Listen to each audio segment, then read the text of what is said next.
Welcome back to the Converge podcast. We are back from our podcast sabbatical, and we are here to help you live a Christian life in a non-Christian world where doctrine and mission converge. We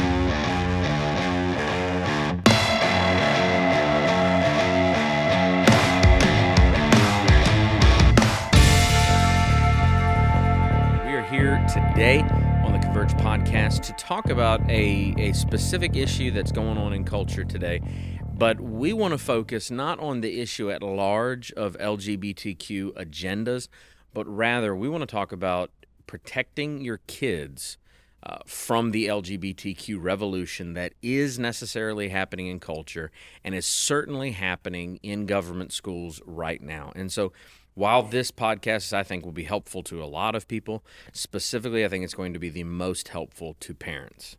Absolutely. You can't turn on the news if you're paying attention these days and not see some kind of gender insanity or LGBTQ craziness. So just want to kind of address, how do we protect our kids from that? And have an understanding.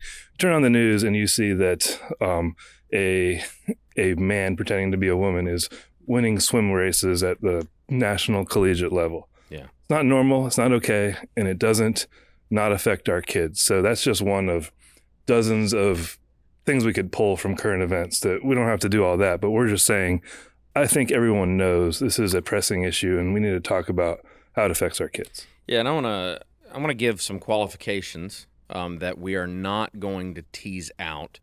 But right off the top, I know that some people kind of avoid answering certain questions, and I want to answer them straight up front.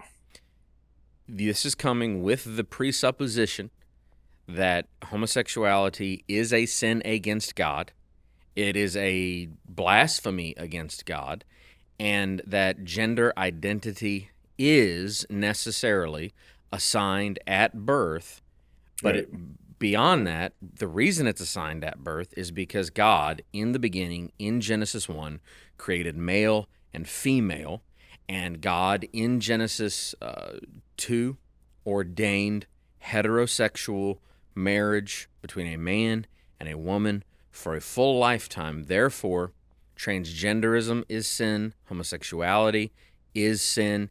Anything that deviates from God's original design for male and female is necessarily sin. And so I wanted to just kind of get that out there right up front, because right now, I would say evangelical celebrities are walking back their convictions on this. Yeah.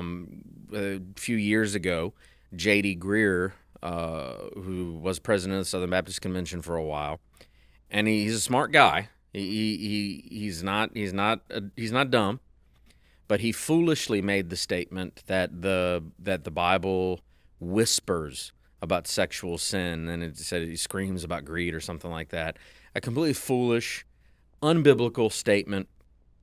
The Bible does not whisper about sexual sin. From the beginning, Jesus says in Matthew 19, God has ordained marriage to be a specific way. Leviticus is clear, Deuteronomy is clear, Jesus is clear in Matthew. Yes, he speaks on the issue of homosexuality being a sin by sanctifying heterosexual marriage. Paul is clear in Romans, he's clear in 1 Corinthians, he's clear in all of his epistles, really. He talks about sexuality in some way, shape, or form. John is clear in the book of Revelation about sexual sin as well. And so from up front, we need to be clear that if you think we're a couple of ignorant fundamentalists because we believe the Bible, that's fine, but we're right. And the apologetic that some people are espousing, that the way in which to get homosexuals, the way in which to get transgenders to believe the gospel is just by convincing them that we're really nice and we're going to be super nice about it, is going to be a failure.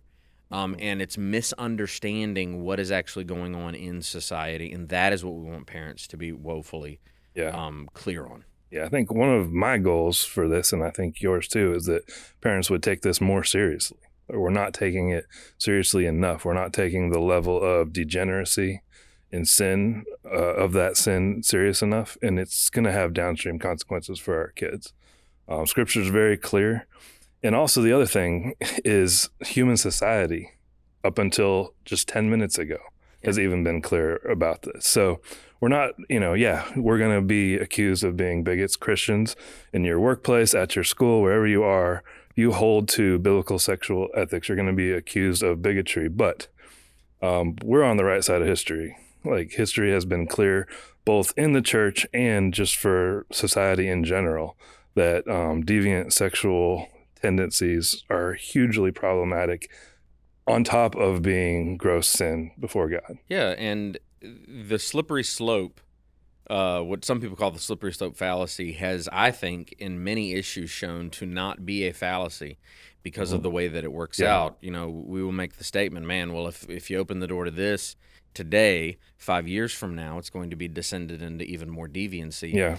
And it has proven over time that is correct. I mean, I read an article last night which is pointing out that they believe pedophilia is now a genetic predisposition. Yep. And the minute that they start labeling something a genetic predisposition is a way in which they try to get society at large to accept it. And the ones that are going to accept it the most are those with a doctorate in education, which has proven to be nothing more than a political degree. Yeah.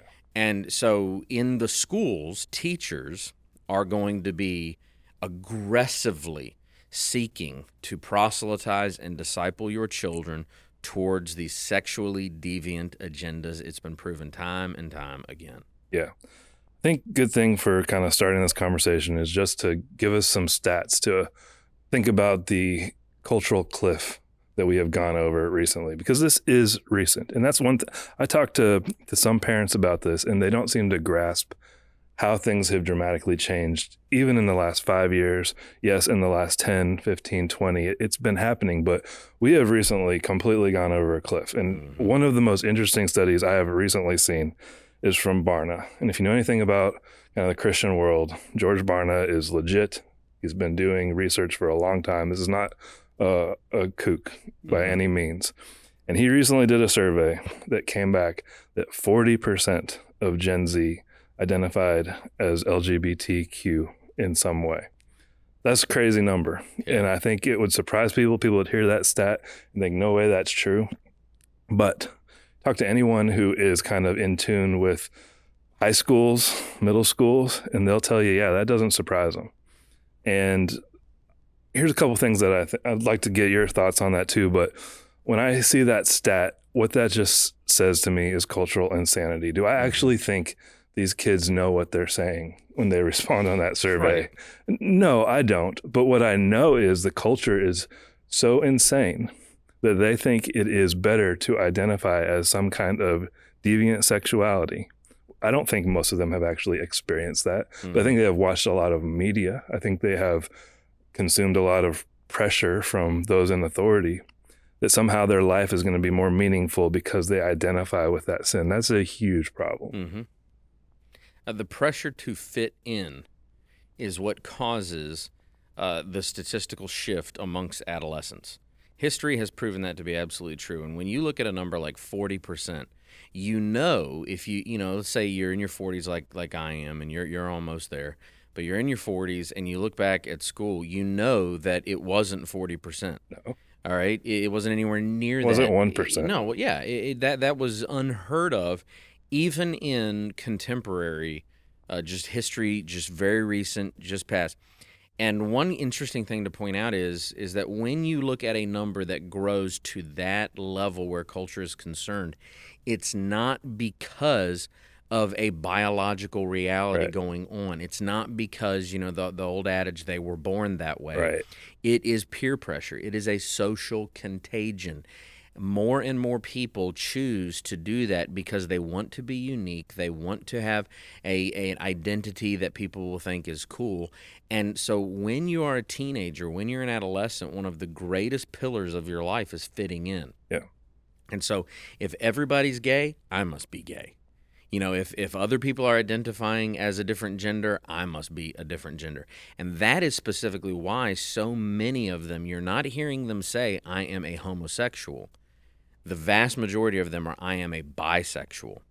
That bisexuality is actually a cry for help because they at least know in their minds, well, no, I am attracted to the opposite sex, but in order to fit in, I have to also claim this other identity. And one of the most important things that parents can do when it comes to this, because you send your kids out there, they're going to come home with these identities, they're going to come home with these things, is you have to hold your ground, not in just saying, oh, well, that is a sin. Because if you just look at them and say that is a sin, you might be right because you are saying something that is true, but it's far more helpful for you to just look at them and say, no, you're not. No, you're not. You are not. You don't even think that you are. Always instill the reality of what they are. So I think the point about this being a social contagion is such an important thing to kind of talk about a little bit more so that parents understand what they're dealing with. The narrative of Born This Way has been destroyed. Now, ironically, they are still trying to do that with transgenderism, but they're not trying to do that so much with just homosexuality, bisexuality, because the numbers won't allow it. You cannot have that skyrocketing increase in percentages and still maintain Born This Way. Not consistently, although not that they care about that. But the idea that this is a social contagion, that, and there's many studies that show this, especially with young girls. If young girls know a transgender friend or know a friend that has come out in some way, they're just an amazingly percentage higher likely to do that themselves. And so parents need to understand it is not enough merely to present factual truth to their kids, although, as you just said, they need to do that.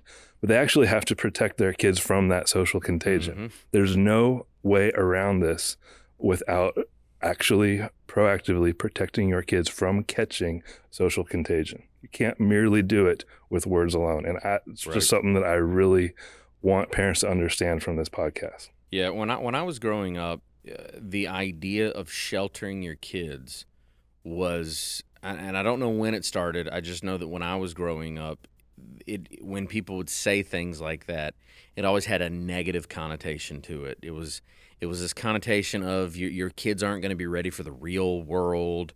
You once they learn about these things or once they are exposed to these things, they're not going to know how to handle it, and on and on and on. And I know that in my life, 100%, those warnings that people gave my parents were 100% untrue. That it didn't work out that way, and actually it went the other way. The parents that were very liberal with their kids, the parents that exposed their kids to certain forms of entertainment, certain forms of media, allowing certain things into their home, especially where education was concerned, those are the kids that walked away from any type of, I would say, Christian morality into lives propagating what is immorality. And some of the things that we can look at the social contagion and look at it and say, the Bible explains this in Romans 1. Yeah. When you are exposed to sin and you give in to sin, it begets sin. Sin does not beget righteousness. Exposing someone or exposing yourself to sin at any level does not teach you how to be more faithful to Jesus Christ. It takes you down a stepladder of immorality. And Paul, in the first century, uses homosexuality as the descent into heinous evil. Yeah. And he says God gave them over to a debased mind. And so when someone walks fully into that, it's not righteousness that's causing you to open your life up to that. And so even as a parent, you have to then kind of, sometimes biblically, you need to kind of put things together, almost like a puzzle, and you have to realize that you are descending into immorality when you become numb to unrighteousness and you expose your children and feel comfortable exposing your children to more and more sexual deviancy. Now, we agree that eventually in this culture, because I know you and I we are aware of this stuff and exposed to it. So what we're saying here is, yes, you do need to inoculate your kids to the social contagion. Go ahead. No, I was just saying, you need to inoculate them, but you need to do that before you expose them to it. Yeah, And but I that's- would also warn parents about exposing themselves Yeah, to forms of media absolutely. that seek to normalize homosexuality, seek to normalize transgenderism. In my life, I have cut myself off from forms of humor that treat homosexuality lightly, Right. that treat transgenderism lightly. There are certain shows, there are certain movies that it's not just that I don't let my kids watch those movies. I will not watch those movies. There was a recent Marvel movie that it's The Eternals, and it sought to show a homosexual marriage, which is not marriage at all, in a normal light amongst one of these eternal characters because they're so far evolved past God. I've not seen the movie. I will not see the movie because I will not expose myself to anything that's going to numb me towards that type of sin. And so I'm not going to do that because that will lead me to then accept it, and that'll affect my children. That's how these contagions work. Yeah.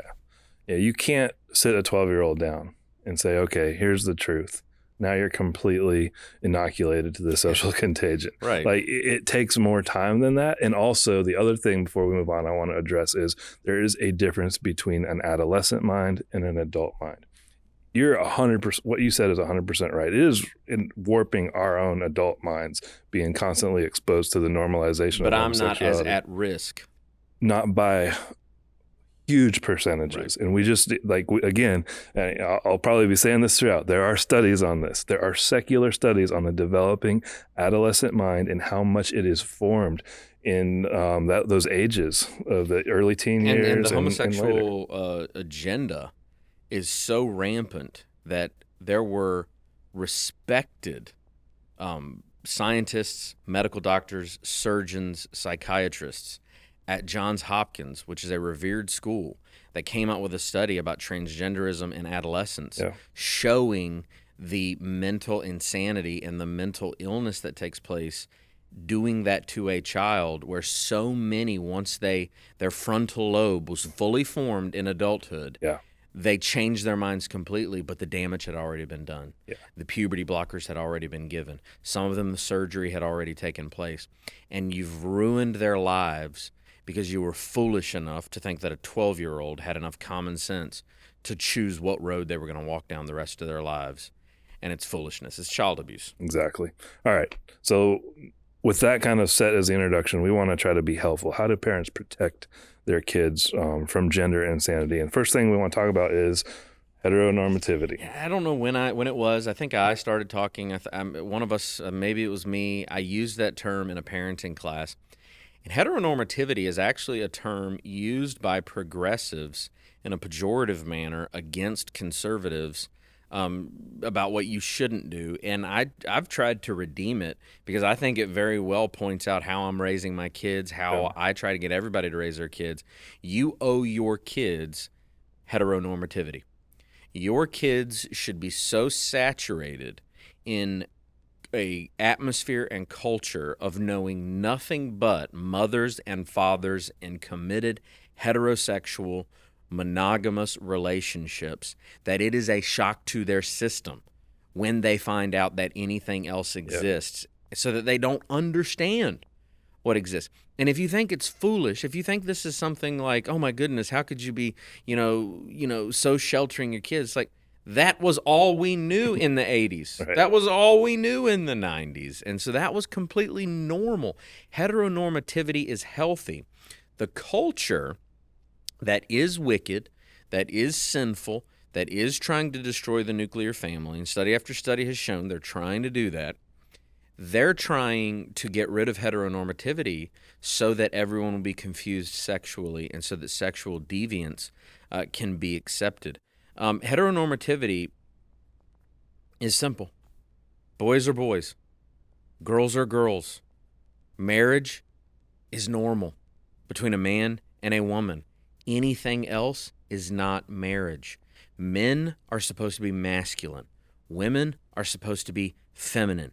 It is teaching your children what men and women are through example, but also just through biblical gender roles in the home. And frankly, keeping them away from other gender norms. And so when the lesbian couple moves in down the street, or when the kinky people across the road decide that they're going to be transgenders, yes, keep your kids away from them. They are sexual deviants. And the big thing that you need to know is there is not a giant leap, and I might catch flack for saying this, but there's not a giant leap from that form of sexual deviancy to pedophilia. Sin is a cascading stepladder that you keep going down. And once you accept one form of immorality, you will necessarily, in a few years, accept another form. Homosexuals and transgenders, 10 years ago, would have said pedophilia is evil. Now it's not fully accepted, but watch in 10 years. Watch what's going to happen if we continue to go down the road that we are going on. You have to shelter your kids from this, and you should be unapologetic. When people ask me, Steve, are you sheltering your children? I don't even bat an eye. Yep, because that's my job. If you don't shelter your kids, and I want you to hear me, if you're not sheltering your kids, you need to repent. You are in sin. If you're exposing your children to things that they cannot possibly understand, it's because of sin in your life. Kids should never be exposed to sexual perversion. Ever. It is insane to think that you should send your child to a kindergarten class where they are going to talk about gender identity. That is absolute insanity. If you do not, let's say you find out that in the kindergarten class yesterday, the teacher went around asking people what their gender identity is. If you don't pull your kids out of that school that day, you have sinned against your children. Yeah. And I'll just go ahead and add to that. That's true all the way till they're 18. It doesn't stop being true just because they're not 5. Yeah, and if you laugh and say, "Oh, you're crazy, that's not happening," go on Twitter. Look at the handle Libs of TikTok. He posts teacher after teacher after teacher that flat out admits, and these are not one school system in Portland, Oregon. This is from all over the country. There are examples, even from the state of Virginia, where teachers are saying this is exactly what we're doing, and these are elementary school teachers. So, yeah, just to piggyback on what you're saying, our kids deserve heteronormativity. They deserve throughout their entire adolescence to grow up in environments where it is just assumed that heterosexual marriage between a man and woman is how families are formed, and that is the foundation of society, and nothing else really is understood to be normal. And that really is the key, because we're, just for clarification's sake, we're not ignorant, knowing that our kids as they age will not become aware of dysfunction in the world. Of course they will, but, and this is really key, when they see it, we are there to say, yeah, that's not normal. It is perversion, it's gross, and it's not okay. But if they're continually saturated in environments where it is presented as normal, that message from us as parents is quite confusing. Yeah, a lot of parents put their kids in losing situations because you on one hand, and this transcends this issue to so many issues, you tell your children they need to respect their teacher, but then on the other hand, you tell them, but your teacher is woefully wrong on this issue, this issue, this issue, this issue. Foundational things. Yeah, and it's like, well, you're telling your kids to respect something that they can't respect. And your child cannot endure that. Their brains can't handle it. You have to make difficult decisions where this stuff is concerned for the sake of your child's really brain formation. Yeah. Let's talk about the opposite of heteronormativity. Yeah. And that is our culture now. And really the opposite of heteronormativity is an anti-culture. Mm-hmm. It's a culture where if heteronormativity is not the norm, then that means anything else is the norm. And so you're left with a culture where basically there is no authority from God dictating our gender. And so it's a free-for-all. And that ultimately is where the postmodern experiment was always going to go. We're not at a place, it's not the old philosophical adage, God is dead. It's now I am God. Yeah. And that's what standpoint epistemology is all about. That is the postmodern deconstruction effort, is for you to live your truth. And no one has more authority than your truth has. And so this is just pervasive in the school system. That is not the real world. The real world is God's world. Yeah.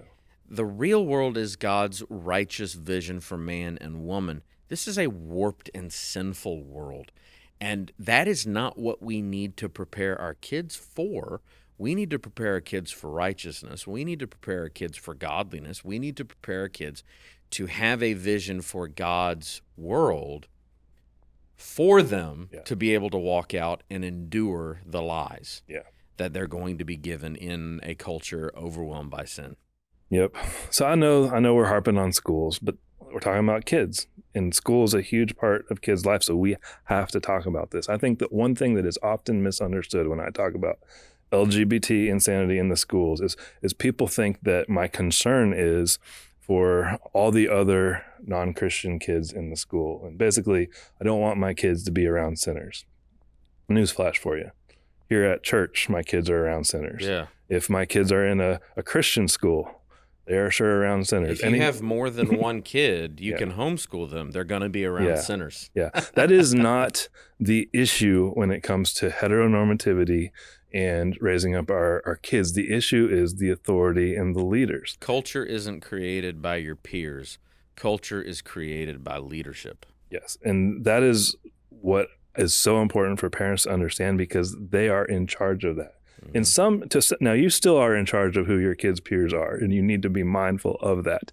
However, that even is somewhat out of your control, because you can do your best and not know exactly what the peers are doing, but you are in control of who the authority figures and leaders are in your kid's life. I want to make a statement. I made this statement in one of our man talks. I think it can be defended up and down in every which way. Your kids deserve, while they are kids, to never be in a place where anyone in authority calls sin good, as much as it is up to you. Right. I don't think that you can argue with that statement. I think that is something every parent must, if they are a Christian parent committed to a Christian worldview, must subscribe to.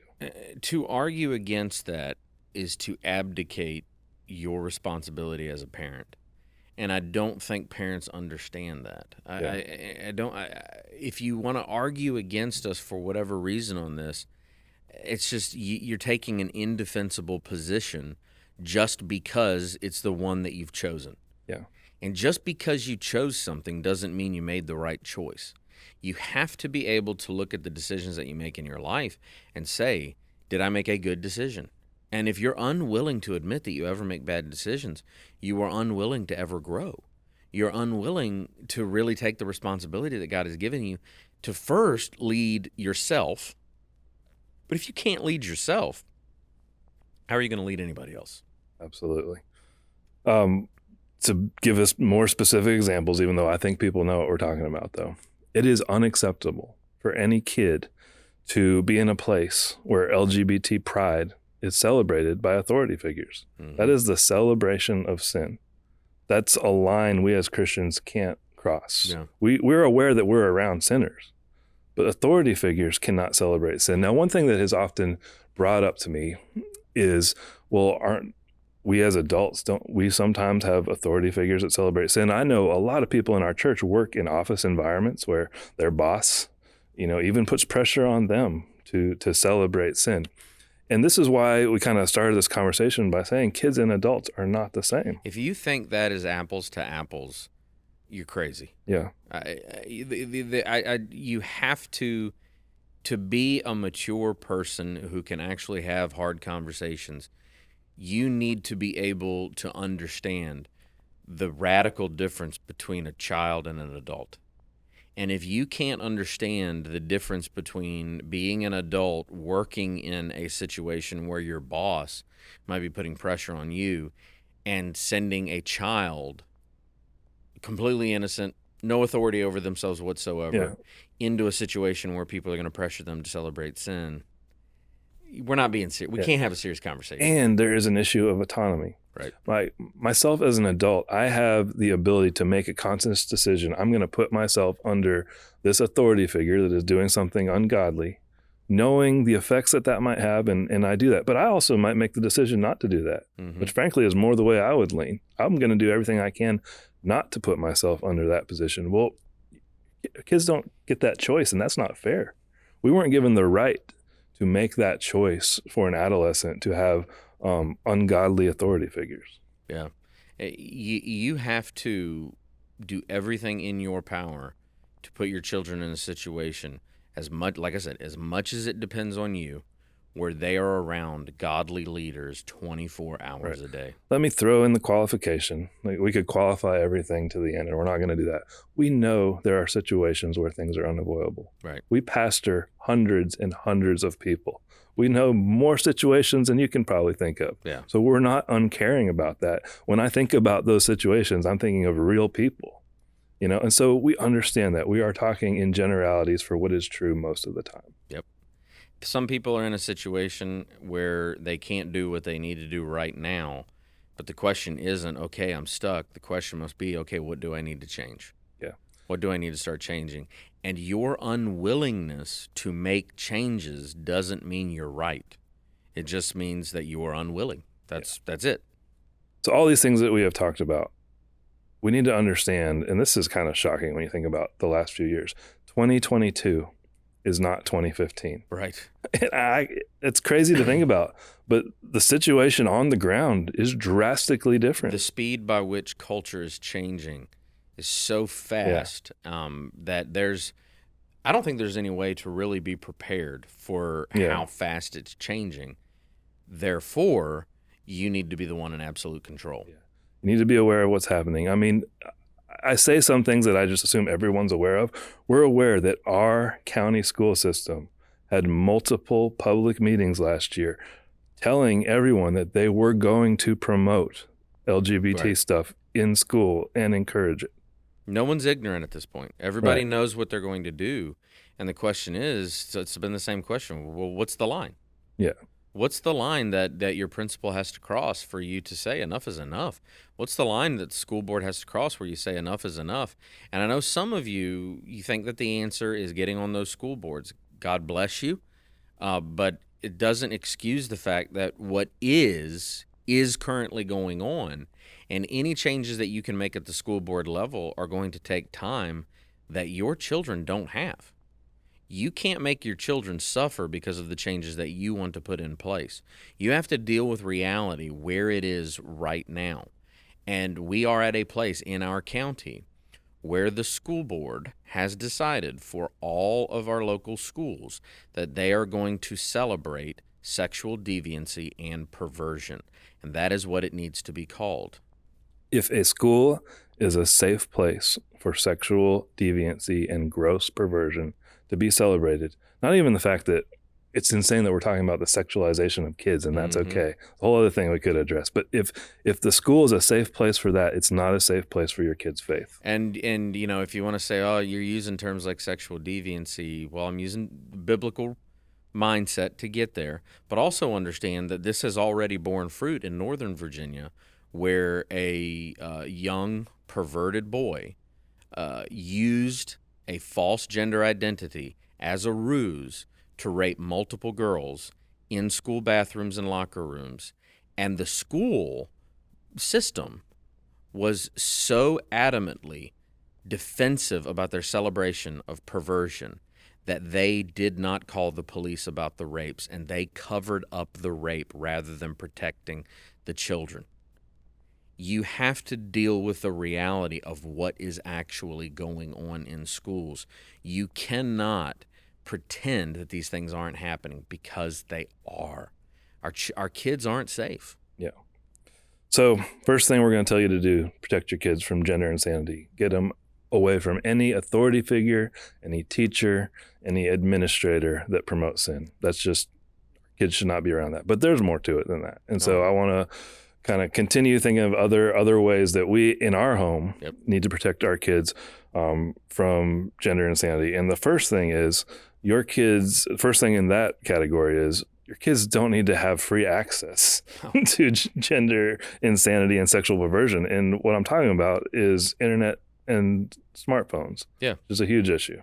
There is no teenager, And I know some of you have already done this. You made a mistake. Walk it back. Feel my advice. That's what you got to walk it back. But don't get mad at me because you made the wrong choice. No teenager needs a smartphone. No 12-year-old needs a smartphone. No 10, 9, 8. I'm seeing 8-year-olds with smartphones now. That is a gateway to pornography. 15-year-old boys are going to look for pornography. I didn't say look at. I said look for. They're going to try to find it. And it's your job to shelter them from that deviancy.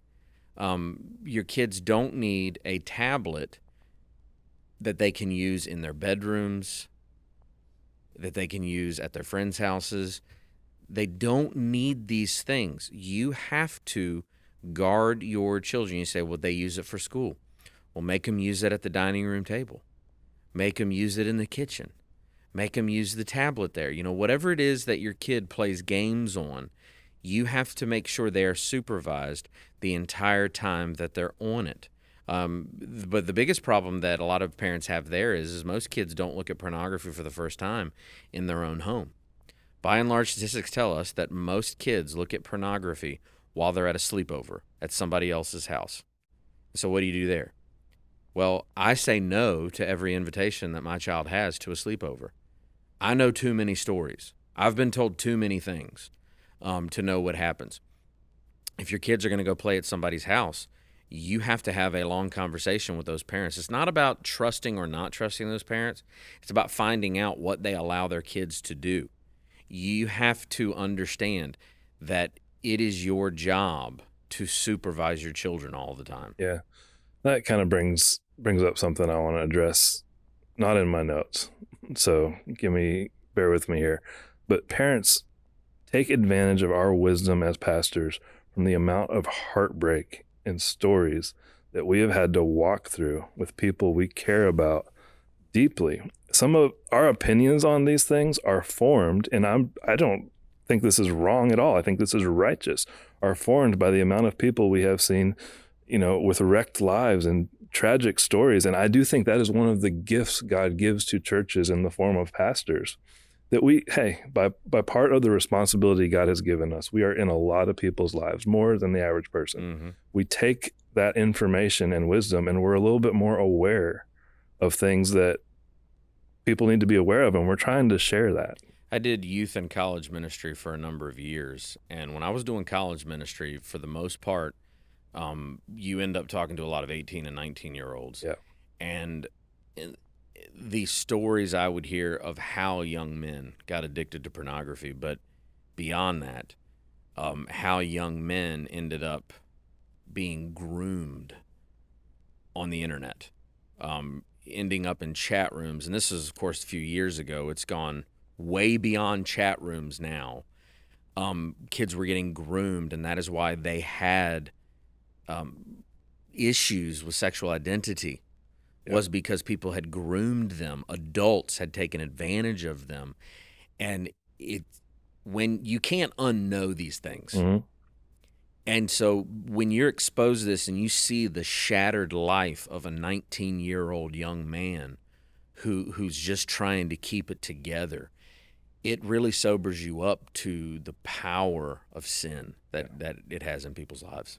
Yep. So, look, cell phones, smartphones are porn portals.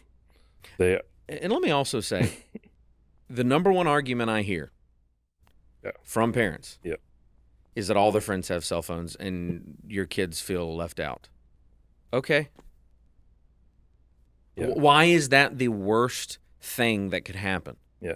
And they won't feel left out if they have better friends. Yes. That's what we're trying to advocate for. Now, I will say this is a battle that even in Christian schools, I know there's a local Christian school, and the teacher, I was told a story where the teacher one day said, all right, everybody pull out your phone to use the calculator or something on the phone. They blew it. What do you need to do? You need to go to the principal. You need to go to that teacher. There is no reason that your kids, if you're paying tuition, which I went to a Christian school, You would not believe how much more influence parents have in those schools than they do in public schools. Absolutely. You want to know why they have so much influence? Because you're laying that cheddar down. As soon as you write a check, you have instant influence in a place. And I know because my parents had a lot of influence in my school. And you need to raise Cain. Let's just say that. You need to raise Cain at that school, and you need to tell those people that they are equipping the kids with porn portals in a Christian school. Shouldn't be allowed. Yeah. If I was running a school, smartphones would not be allowed in the building. Absolutely. And, if it's about peer pressure, if your kids want to be friends with my kids, they're not going to have smartphones, and my kids are pretty cool. And the old adage, it worked on me. My mom used to look at me and said, if this kid jumped off of a bridge, would you jump off of that bridge? Right. Advice like that really stuck with me, and I was like, you know what? I do need to be smarter than morons. Yeah. You need to explain to your kids why other parents are bad parents. It's unavoidable. You're gonna be put in that situation, so you're gonna have to do it. You need to put your kids and sit them down and explain to them. Little Frederico, and I'm trying to make up a name that nobody's going to be like, he's talking about my child. Little Frederico, you need to explain to your kid, hey, little Frederico's parents are allowing him to do things that they shouldn't allow him to do, and I love you more than that. And if your kid shouldn't be friends with little Frederico, don't let your kids be friends with little Frederico. If being left out is not going to damage your children. Pornography is going to damage your children. Yeah. It is. Yeah, and it's one more thing to talk about too. It's not even just pornography. Social media for teens is grooming for gender insanity, and especially for girls. And that's where I think pornography is a serious issue for boys and girls, but I realize it's a bigger issue for boys. The gender insanity on Instagram and TikTok and other things that we don't even know about yet because we can't keep up with it. Way worse for girls. It's a really serious thing. I mean, body dysmorphia is a huge problem, and part of what we're dealing with gender identity is if girls are starting to feel unpretty. Mm-hmm. So if they will just mess with their gender identity a little bit, they might feel a little better looking. And predators are using Instagram to make comments, to send direct messages. They're using TikTok to sneak pornography in. And your kids are able to use these devices more than you are able to use them. Your children shouldn't have social media. Your children shouldn't be looking at unfiltered internet stuff. I mean, you just have to be careful. It's so serious. And you need to convince your child that you love them so much and that you are so trustworthy. And we talk about this a lot. Half the problem that parents have is their kids don't like them. Your kids don't think you're fun. Your kids don't think you've got it together. Yeah. Your kids look at your life. You make terrible decisions. You're a basket case. You're in debt up to your eyeballs. They know that things aren't going well. And so your kids don't trust you. Your kids need to trust that you have their best interests at heart. I have to tell my kids no sometimes, and they wish I would say yes to those things. But they accept my no because they know that I'm going to give them the goods. They know that I'm giving them a good life, a happy life, a joy-filled life. They know that I love them. They trust that I'm going to take them somewhere better than someone else is going to take them. Yeah, that's important. I think we need to put a bookmark on that and make that a podcast sometime soon, because we are giving a lot of don't do this, and we have to, but you have to earn the equity with your kids to do that. And so we need to talk about that more. One last thing on the phone thing, because I just hear it so much. It's such a dumb excuse. My kid needs to text me to get picked up or whatever. You're aware there are phones that only text and call. You're aware of this. We're not saying that you can't, when your kid's 14, 15 and has a legit need for that, get them that kind of phone. Yeah. If you've got to go to Walmart and buy them the Jitterbug, right, the 65 and over phone, okay. If there's a phone that can only call 2 phone numbers, get that phone. Yeah. Because they can call you, they can call the mom. Yeah, that's all they need. There are solutions here. All right. Another way to protect your kids: do not accept flawed premises, and teach your kids to reject flawed premises when it comes to gender insanity. So this is just getting into worldview formation a little bit. But one thing that I see a lot, and it is the way it has crept into adults even, is accepting the flawed premise of sexual orientation. It's a fraud. Yeah, it's a complete fraud. It doesn't exist, and we need to understand why. People can make stuff up. Do you know this? People can lie. People can say something is that isn't. People break what's called in philosophy the law of non-contradiction all the time. People will pretend that a circle is a square. People will pretend that you can be a married bachelor. And that's from Alvin Plantinga. But people will pretend that a lie is the truth. And as a Christian, and as a parent especially, it's our job to ensure that our kids don't buy the fraud. They don't buy the lie. So you need to make sure you're not buying it. Yeah. I know there are lots of people at our own church who are, whether they could formulate this, coherently, are buying the lie that orientation exists. It does not. There is no such thing as sexual orientation. God has made every person heterosexual. That's now, right. Are we saying that people don't have sin and proclivities to sin, so that causes them, and also pain in their lives, abuse, which we're not allowed to talk about that anymore, but abuse that has led to warped brains that desire the opposite sex? Of course that exists, but it is not an ingrained orientation.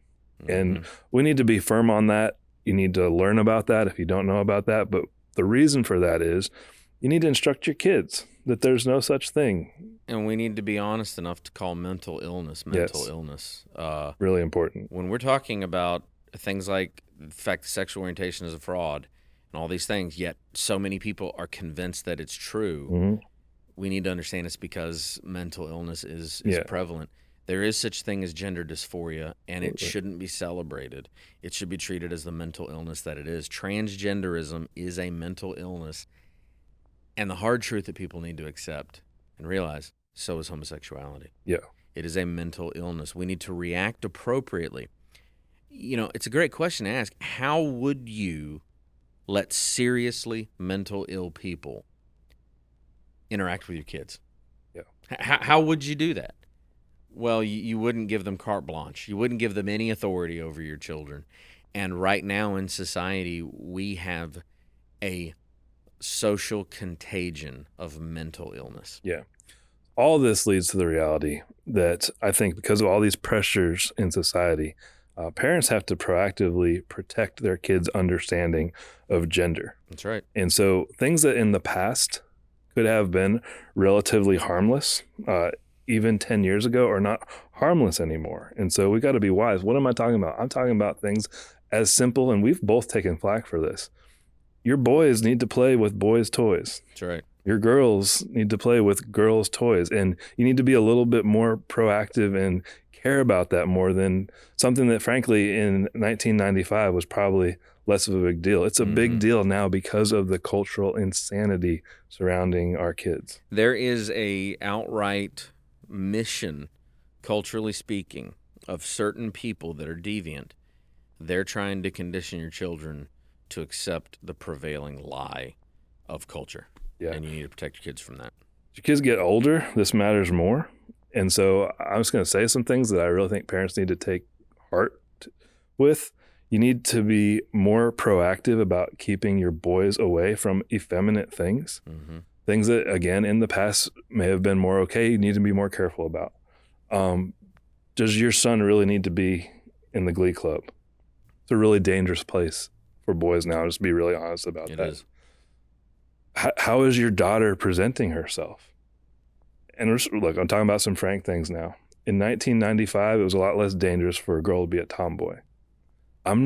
Don't hear what I'm not saying. We're not saying it's not okay or for girls to be athletic and to be more inclined to enjoy those kind of things. But you as a parent need to be much more careful that your daughter appreciates femininity because the culture is coming for her. Yeah. One of the biggest things you see right now, and you brought it up earlier with social media, is young girls moving towards androgyny because they get these conflicting messages about, are they pretty enough and who they are. And so you need to be very careful that your daughter is not picking up the culture and starting to dress and present herself androgynous. That happens in, even preteen ages. And so we got to be much more protective about these things now than frankly we had to be even 10 years ago.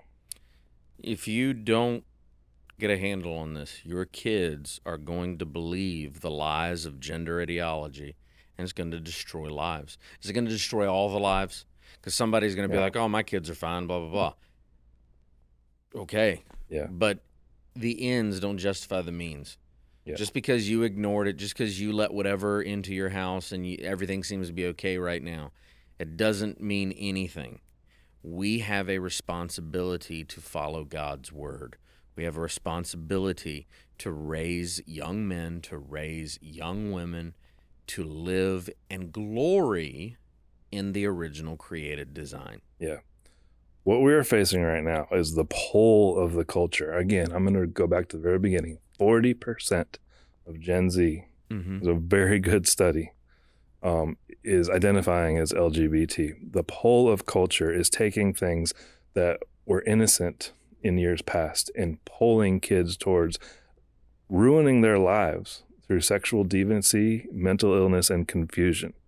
And so we have to be on guard to protect our kids from that and to give them the truth of what does it mean to be a man, what does it mean to be a woman, and that's God's good design for them. There's so much more that we need to talk about here, and we've got so much more to talk about here. But I think that's a good stopping point for today. Let's put a plug in it. Thank you so much for joining us. I know many of you have been tens of you have been anticipating the return of the Converge podcast. We're back. We're going to make more content for you over the coming year. We are so thankful that you came with us, and we pray that you will seek to live out God's design even in a non-Christian culture. Hey, do us a favor. Leave a 5-star review on whatever podcast app you use, and maybe leave a little review. That helps us get the word out. You owe us that much. See you.